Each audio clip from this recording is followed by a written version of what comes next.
A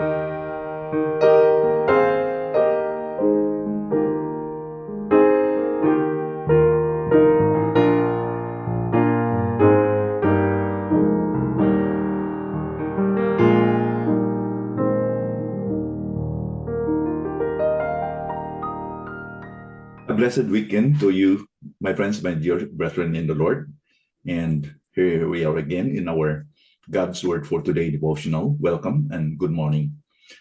Let's move on to Esther chapter 9, and I will read to you verses 1 to 10 for our text for today. Now, in the 12th month, which is the month of Adar, on the 13th day of the same, when the king's command and edict were about to be carried out, on the very day when the enemies of the Jews hoped to gain the mastery over them, the reverse occurred. The Jews gained mastery over those who hated them.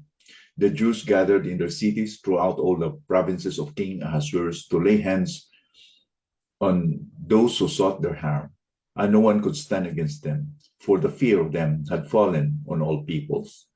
All the officials of the provinces and the satraps and the governors and the royal agents also helped the Jews, for fear of Mordecai had fallen on them. For Mordecai was great in the king's house, and his fame spread throughout all the provinces. For the man Mordecai grew more and more powerful. The Jews struck all their enemies with the sword, killing and destroying them, and did as they pleased to those who hated them. In Susa, the citadel itself, the Jews killed and destroyed 500 men, and also killed Parshandatha and Dalphon and Aspatha and Poratha and Adalia and Aridatha and Parmashta and Arisai and Aridai and Vaizatha, the 10 sons of Haman, the sons of Hammedatha, the enemy of the Jews, but they laid no hand on the plunder. Wow. Mordecai and the Jews experienced the victory in the Lord here. So that day came, the 13th day of the 12th month of Adar, particularly, and this was the day that supposed to be the Jews will be destroyed or annihilated. The letter of death that Haman decreed and sealed with the king's signet has to be implemented during this day. But when the enemies of the Jews receive also the letter that they can defend themselves, they hope to gain the mastery over them. They hope to destroy also the enemy will attack them. And yes, the reverse occurred. Instead of the Jews being killed, they were able to overpower their enemies.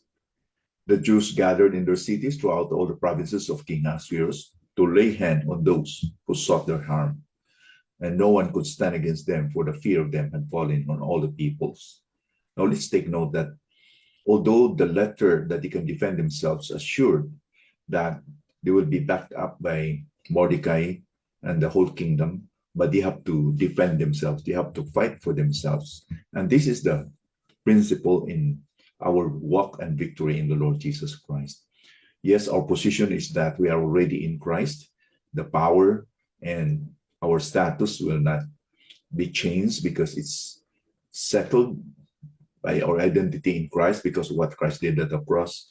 Yet, we need to exercise faith and appropriate the victory that we have.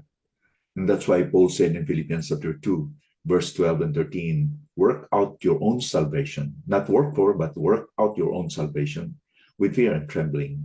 Why? Because in verse 13, it is God who works in us, both to will and to do his good pleasure.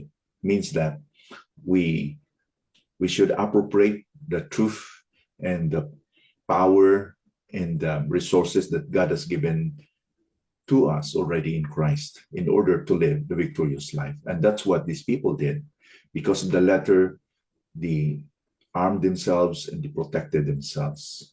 Indeed, according to Paul in Romans chapter 8, verse 31, since God is with us, we are more than conquerors. Who can be against us? And in 1 Corinthians 15, when he elaborated the power of the resurrection, that Jesus had conquered sin, death, and hell. And Paul wrote this, as it is written, death is swallowed up in victory. O death, where is your victory? O death, where is your sting? The sting of death is sin, and the power of sin is the law. But thanks be to God who gives us the victory through our Lord Jesus Christ. Thanks for the victory. Not because we are powerful, we have the innate power to conquer our enemy, especially sin, death, and hell, but because of the Lord Jesus Christ, who is the risen Messiah. He conquered sin, death, and hell. So going back to the story, the Jews struck all their enemies with the sword, killing and destroying them, and did as they pleased to those who hated them. They really believed and obeyed and appropriated the letter to defend themselves to the fullest. In fact, in Susa alone, they killed 500, including the family, the sons of Haman. There was fear and respect of the Jews. All the officials of the provinces and the satraps and the governors and the royal edicts also helped the Jews, for the fear of Mordecai had fallen on them. This was really a turnaround.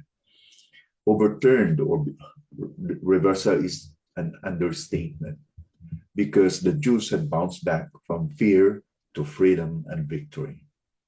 It's not that they were not killed only, but they were able to kill and annihilate their enemies.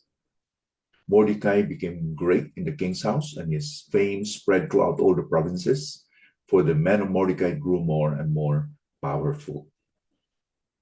Yes, this happened to this exile, a Jew who was nobody at the beginning, but became somebody because of the Lord. Now, similarly, Jesus is our Mordecai today. Jesus is like Mordecai, who is our Savior, is he not?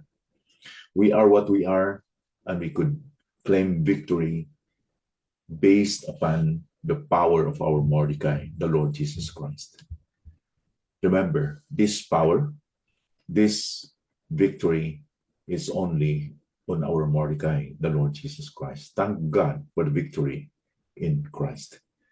That's why you can say with Paul in Philippians chapter 4, verse 13, and I hope that we remember this. If we have challenges today, I can do all things through Christ who strengthens me. Let us pray. Father, thank you for the Lord Jesus Christ, who is like Mordecai, who gives us victory. And that victory is not only something in the past, but even today we can experience it. Help us to trust the Lord Jesus Christ power that is in us already, appropriated by faith, and believe that we can exercise and experience victory because you are with us, Lord. You are with us. Nobody can be against us. In Jesus' name we pray. Amen.